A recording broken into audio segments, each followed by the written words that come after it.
Students, अब हम exercise 2.1 को डिस्कस कर रहे हैं। पहला सवाल है कि separate rational and irrational number in the following. हमें जो सवाल दिए गए हैं आप बुक पे नज़र रखिएगा। हमने इनमें ये सेपरेट करना है कि कौन से नंबर रैशनल हैं और कौन से नंबर इर्रेशनल हैं।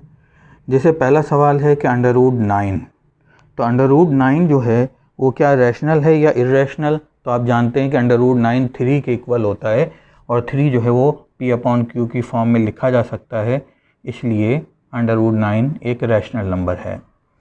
दूसरा है 12, तो चूँकि 12 जो है वो P/Q की फॉर्म में लिखा जा सकता है तो 12/1 की सूरत में, तो हम ये कहेंगे कि 12 भी रैशनल नंबर है। 5/9 भी रैशनल नंबर है क्योंकि ये P/Q की फॉर्म में है। √8 जो है वो आपने चेक करना होगा कि क्या स्क्वायर रूट जो है 8 का वो किस तरह का जवाब आता है। तो स्क्वायर रूट ऑफ 8 जो है वो 2.8284 यानी नॉन टर्मिनेटिंग डेसिमल आता है। तो नॉन टर्मिनेटिंग है और नॉन रिकरिंग है, इस वजह से √8 जो है वो इर्रेशनल नंबर कहलाएगा।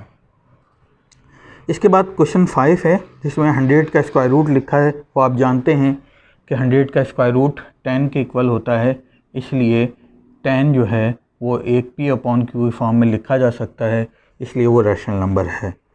13/2 अगला है सवाल, तो ये ख़ुद P/Q की फॉर्म में लिखा हुआ है, इसलिए ये रैशनल नंबर है। फिर अगला सवाल है √126, तो आपने कैलकुलेटर से ये चेक करना है कि और या मैनुअली कैलकुलेशन के ज़रिए चेक करना है कि √26 किसके ज़रिए 126 किसके इक्वल होता है। तो क्योंकि √126 11.22497216 यानी ये एक नॉन टर्मिनेटिंग डेसिमल फ्रैक्शन है और नॉन रिकरिंग भी है, इसलिए ये P/Q की फॉर्म में नहीं लिखा जा सकता। तो हम इसको कहेंगे कि ये √126 एक इर्रेशनल नंबर है। इसके बाद है 25/9, तो ये P/Q की फॉर्म में है, तो ये रैशनल नंबर कहलाया। फिर है 169, स्क्वायर रूट ऑफ 169, क्योंकि वो 13 के इक्वल होता है और 13 जो है वो P/Q के फॉर्म में लिखा जा सकता है, इसलिए ये भी एक रैशनल नंबर है।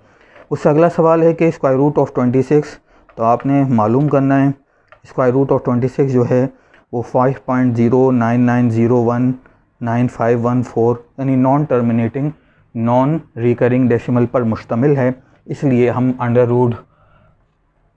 √26 को भी इर्रेशनल नंबर की कैटेगरी में डालेंगे, क्योंकि ये एक इर्रेशनल नंबर है। P/Q की फॉर्म में इसके रिज़ल्ट को नहीं लिखा जा सकता।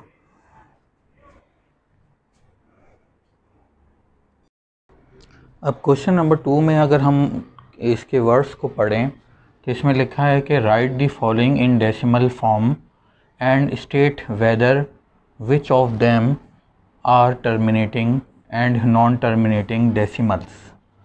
इसमें हमने ये बताना है कि पहला काम तो ये करना है कि अपने दिए हुए कॉमन फ्रैक्शन को हमने डेसिमल फ्रैक्शन में कन्वर्ट करना है, और जब डेसिमल फ्रैक्शन में कन्वर्ट हो जाए तो बताना है कि ये टर्मिनेटिंग है या नॉन टर्मिनेटिंग डेसिमल है जो रिज़ल्ट में मिला है।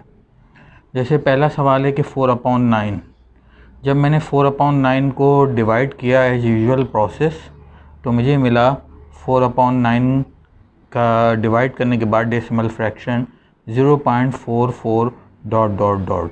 क्योंकि ये डिवीज़न कंप्लीट नहीं हो रही, कंटिन्यू थी, हर बार रिमाइंडर 40 बन जाता था, 4 बन जाता था 0 लगाने से 40, और ये प्रोसेस कंटिन्यू था, इनफाइनाइट था।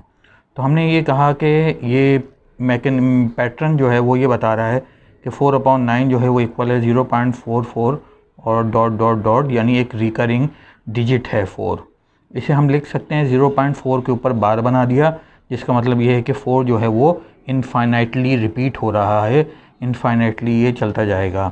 तो इसलिए हम कहेंगे कि 4.9 जो है वो एक नॉन टर्मिनेटिंग और रिकरिंग डेसिमल फ्रैक्शन को रिप्रेजेंट कर रहा है। तो इस तरह से इस एक्सरसाइज इस क्वेश्चन के तमाम सवालों को हमने डिवाइड करके ये बताना है कि रिज़ल्ट किस टाइप का डेसिमल फ्रैक्शन है।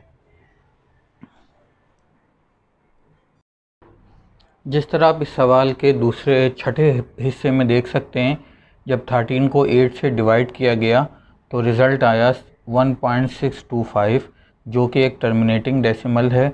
इसलिए हम कहेंगे कि 13.8 टर्मिनेटिंग डेसिमल फ्रैक्शन को रिप्रेजेंट कर रहा है। क्वेश्चन नंबर 3 में लिखा है कि name the type of the following decimals, state whether they are rational और इर्रेशनल नंबर। हमने ये बताना है कि ये किस टाइप के डेसिमल फ्रैक्शंस हैं और ये रैशनल हैं या इर्रेशनल हैं।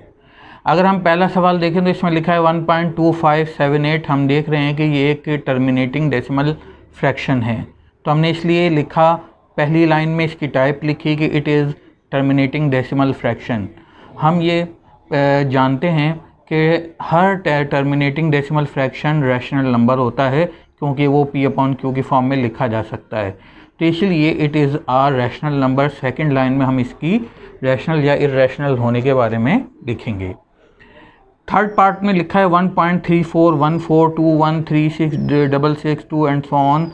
आप ये देख रहे हैं कि ये एक नॉन टर्मिनेटिंग डेसिमल है, क्योंकि इसके डिजिट जो हैं वो इनफाइनाइट हैं। और दूसरी बात ये कि ये नॉन रिकरिंग भी हैं, क्योंकि ये जो डिजिट हैं इनफाइनाइट तो हैं, लेकिन ये कोई पैटर्न या कोई ख़ास मतलब डिजिट इनफाइनाइटली रिपीट नहीं हो रहा, एक ख़ास पैटर्न रिपीट नहीं हो रहा। तो इसलिए हम पहली लाइन में लिखेंगे कि it is non terminating and non recurring decimal fraction. तो हमेशा हमें ये पता है कि हर non recurring decimal fraction rational number होता है, तो हम इर्रेशनल नंबर होता है, तो इसलिए हमने सेकंड लाइन में लिखा it is an irrational number. Sixth में लिखा है 4.363636 एंड सो ऑन।